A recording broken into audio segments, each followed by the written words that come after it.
कभी एक ऐसी दुनिया थी जहां पृथ्वी पर इंसानों का कोई नामो निशान नहीं था। जानवर भी अपने आज के रूप में मौजूद नहीं थे और हवा तक अलग महसूस होती थी। लेकिन उस दुनिया की सबसे अद्भुत बात थी पहले जंगल। ऐसे जंगल जो आज के पेड़ों जैसे नहीं थे, ऐसे पौधे जो न फूल देते थे न फल, और फिर भी उन्होंने पूरी पृथ्वी का भविष्य तय किया।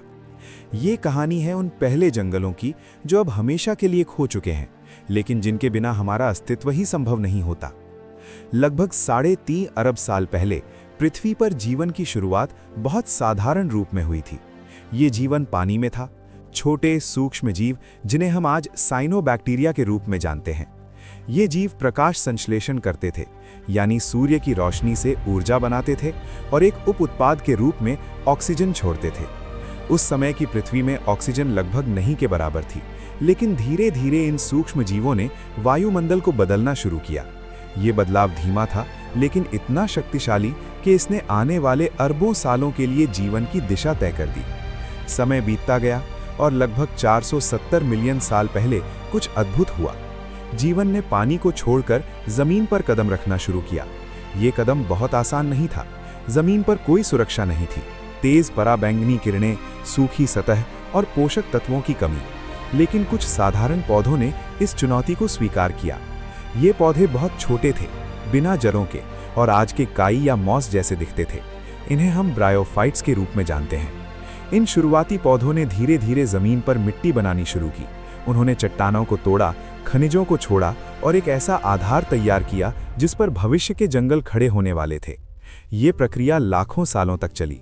फिर लगभग 385 मिलियन साल पहले डिवोनियन काल में पृथ्वी पर पहले जंगल उभरने लगे। ये जंगल आज के जंगलों जैसे नहीं थे। यहाँ न फूल थे, न बीज, न फल। ये जंगल मुख्य रूप से फर्न जैसे पौधों, लाइकोपॉड्स और शुरुआती वृक्षों से बने थे। इन शुरुआती वृक्षों में से एक था आर्कियोप्टेरिस। ये एक ऐसा पौधा था जो आज के पेड़ों और फर्न के बीच का एक रूप था। इसकी लकड़ी मजबूत थी और ये 10 से 20 मीटर तक ऊंचा हो सकता था। इसकी शाखाएं थीं, पत्तियां थीं और ये बीजाणुओं के माध्यम से प्रजनन करता था। आर्कियोप्टेरिस को अक्सर पृथ्वी का पहला सच्चा पेड़ माना जाता है। इसके आने से जंगलों की संरचना बदल गई। अब जमीन पर छाया बनने लगी, मिट्टी अधिक स्थिर हो गई और एक जटिल पारिस्थितिकी तंत्र विकसित होने लगा। इन जंगलों का प्रभाव केवल जमीन तक सीमित नहीं था, उन्होंने वायुमंडल को भी बदलना शुरू किया। जैसे जैसे पेड़ बढ़ते गए, उन्होंने अधिक कार्बन डाइऑक्साइड को अवशोषित किया और ऑक्सीजन का स्तर बढ़ाया। वैज्ञानिकों का मानना है कि इसी प्रक्रिया ने पृथ्वी के तापमान को भी प्रभावित किया, जिससे जलवायु में ठंडक आई। लेकिन कहानी यहीं खत्म नहीं होती। डिवोनियन काल के अंत में एक बड़े पैमाने पर विलुप्त की घटना हुई। इसके कारणों पर आज भी शोध जारी है, लेकिन माना जाता है कि जलवायु परिवर्तन, समुद्र के स्तर में बदलाव और ऑक्सीजन के असंतुलन ने इसमें भूमिका निभाई। इस घटना ने कई प्रजातियों को समाप्त कर दिया, लेकिन जंगल पूरी तरह खत्म नहीं हुए। इसके बाद आया कार्बोनिफेरस काल, लगभग 359 से 399 मिलियन साल पहले।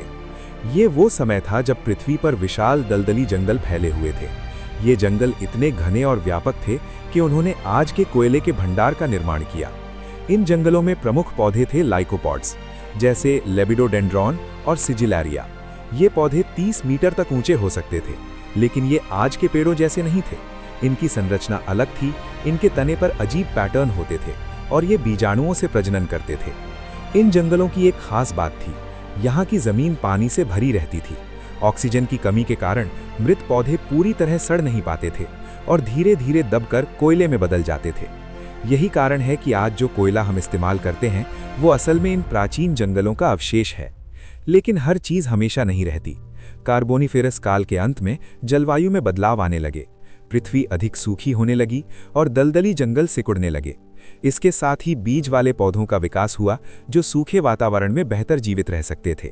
धीरे धीरे पुराने जंगल खत्म होते गए और नए प्रकार की वनस्पतियां उभरने लगी।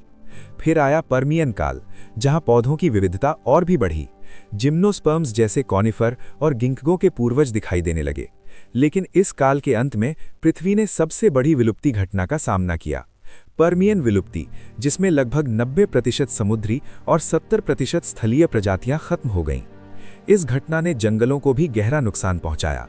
कई प्राचीन पौधे हमेशा के लिए गायब हो गए, लेकिन जीवन ने फिर से रास्ता बनाया। इसके बाद मेसोजोइक युग आया, जिसे अक्सर डायनासोर का युग कहा जाता है। इस समय के जंगल पहले से अलग थे। यहाँ कॉनिफर, साइकैड्स और गिंकगो जैसे पौधे प्रमुख थे। ये पौधे बीज पैदा करते थे, जिससे इनका प्रसार आसान हो गया। लेकिन इन जंगलों में एक चीज की कमी थी, फूल। फूलदार पौधे, जिन्हें हम एंजियोस्पर्म्स कहते हैं, लगभग 140 मिलियन साल पहले प्रकट हुए। इनके आने से पारिस्थितिकी तंत्र में एक बड़ा बदलाव आया। अब पौधों और कीड़ों के बीच एक नया संबंध बना, जिससे परागण की प्रक्रिया विकसित हुई। धीरे धीरे फूलदार पौधे फैलने लगे और पुराने पौधों को प्रतिस्पर्धा में पीछे छोड़ने लगे। ये एक धीमी लेकिन स्थायी प्रक्रिया थी। फिर लगभग 66 मिलियन साल पहले एक विशाल क्षुद्र ग्रह पृथ्वी से टकराया। इस घटना ने डायनासोर सहित कई प्रजातियों को खत्म कर दिया, लेकिन इसने पौधों को भी प्रभावित किया। कई जंगल नष्ट हो गए, लेकिन कुछ पौधे जीवित रहे और उन्होंने नए युग की शुरुआत की। आज जो जंगल हम देखते हैं वो उन अरबों सालों के विकास का परिणाम है। लेकिन जब हम पीछे देखते हैं तो हमें एक ऐसी दुनिया दिखाई देती है जो पूरी तरह अलग थी। एक ऐसी दुनिया जहां पेड़ अजीब आकार के थे, जहां फल नहीं थे, जहां जंगलों का स्वरूप आज से बिल्कुल अलग था। और फिर भी वही जंगल थे जिन्होंने पृथ्वी को रहने योग्य बनाया।